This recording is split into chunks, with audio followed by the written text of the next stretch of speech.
এই এতটুকু বয়সে জীবন থেকে আমি অনেক কিছু হারাচ্ছি। হয়তো এখন আর হারানোর মতো কিচ্ছু নাই। তো আস্তে আস্তে আমি বন্ধু বান্ধব সব কিছু হারিয়ে ফেলেছি।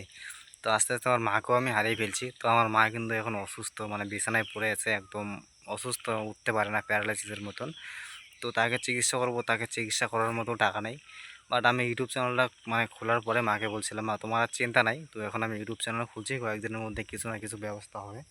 কিন্তু দেখো মানে কতগুলো ভিডিও আপলোড করার পরও মানে আমার দুইটা মাত্র মানে সাবস্ক্রাইবার বাড়ছে। তো সাবস্ক্রাইবার মানে আমার কোনো কিছুতেই বাড়ছে না, মানে এত চেষ্টা করতেছি সাবস্ক্রাইবার বাড়ানোর জন্য, কিছুতেই মানে হচ্ছে না।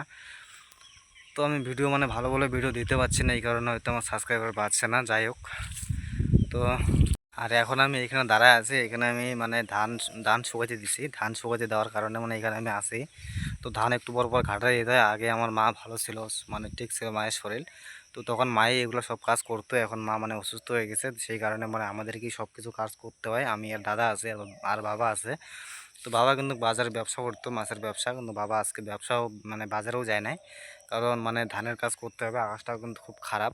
তো কখন বৃষ্টি চলে আসে বলা মুশকিল। তো ধানগুলো গাছ দেখো, তো এই যে হচ্ছে ধান, মানে রোদ নাই কিন্তু হালকা হালকা রোদ দিছে আজকে। তো কয়েকদিন মানে প্রচণ্ড পরিমাণে রোদ দিছিল, এখন মানে ধান ধান কাটার পরের থেকে মানে রোদ নাই। আর কালকেও মানে ধান শুকাইতে দিয়েছিলাম, আর আজকেও শুকাইতে দিছি। তো জানি না ধান মানে কবে শুকাবে। তো আমার মা যদি ঠিক থাকতো তাহলে হয়তো মানে এখানে আমাকে আসতে দিত না, বাড়িতেই মানে থাকতাম আমি। তো মায়া অসুস্থ, মানে কেউ মানে বলার মতো নাই যে যাইস না রোদের মধ্যে, শরীর খারাপ হবে। আগে যখন মায়ের শরীর মানে ঠিক ছিল, তখন মা বলতো যে না গরমের মধ্যে তুই যাইস না, শরীর খারাপ করবে। তো কি আর করার, কপাল খারাপ হলে যা হয়। তো এগুলো কাজ আমার করতে ভালোই লাগে, করতে ভালো লাগলে কি হবে, কিন্তু এগুলো কাজে কোনো কিছু হচ্ছে না, মানে আমার মায়ের চিকিৎসা করতে পারছি না এগুলো কাজ করে। তো আমি আগে কাজ করতাম, মানে বাইরে কাজ করতাম, ব্যাঙ্গালোরে কাজ করতাম। তো মায়ের মানে অসুস্থ হওয়ার পর থেকে মানে বাড়িতে বসে আছি, 3-4 মাস থেকে বাড়িতে বসে আছি, কোনো কাজ করছি না। তো আর আমাদের সংসারটা মানে বাবাই চালায়, মানে কোনো রকমভাবে সংসারটা আর কি চলছে। আর মা তার মধ্যে মায়ের চিকিৎসা করার মতন ক্ষমতা এখন মানে বাবারও নাই, কারণ মানে যা টাকা ছিল সব টাকা শেষ হয়ে গেছে। তো শিলিগুড়ি মানে শিলিগুড়ি মেডিকেলে ভর্তি ছিল, কয়েকদিন 4-5 দিনের মতন ভর্তি ছিল। তো সেখানে 60,000 টাকার মতন চলে গেছে। তো সেখান থেকে বলছে যে না, ব্যাঙ্গালোরে মানে নিতে হবে, ব্যাঙ্গালোর চিকিৎসা করতে হবে, কিন্তু ব্যাঙ্গালোর মানে নেওয়ার মতন ক্ষমতা আমাদের নাই।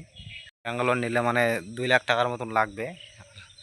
গাড়ি ভাড়ায় তো মানে প্রচণ্ড পরিমাণে পড়ে যাবে, তার মধ্যে এখানে থাকতে হবে, রুম ভাড়া আছে, আবার ডাক্তার দেখানো, মানে অনেক খরচা পড়ে যাবে। সেই খরচা করার মতন ক্ষমতা মানে আমাদের নাই। তো যা জমি জায়গা ছিল, তো সব এখন মানে বন্ধক বন্ধক দিয়ে দিছি। আর ধানগুলো মানে কোনো রকমভাবে নিয়ে আসছে, আর এখন মানে জমিগুলো হয়ে গেছে মানুষের। তো মানুষের কাছ থেকে অনেক টাকা নেওয়া হয়েছে। যাই হোক, এখন যে আমার ধানগুলো মানে আছে, সেই ধানগুলো বিক্রি করে আমার মায়ের এখন চিকিৎসা করাতে হবে। তো মানে ওষুধের জন্য মানে আমার মা মানে ছটফট করছে, ওষুধ দিলেই মানে আমরা সুস্থ হবে, কিন্তু সেই ক্ষমতাটা আমাদের নেই। তো এক একটা ওষুধের দাম কিন্তু অনেক দাম।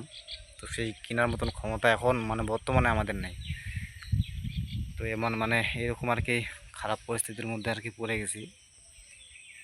যদি আমি কাজ করতাম, বাইরে বাইরে কাজ করতাম, তাহলে হয়তো এরকম হইতো না, কিন্তু মানে এরকম আর কি পরিস্থিতি, বাইরেও গিয়ে কাজ করতে পারছি না।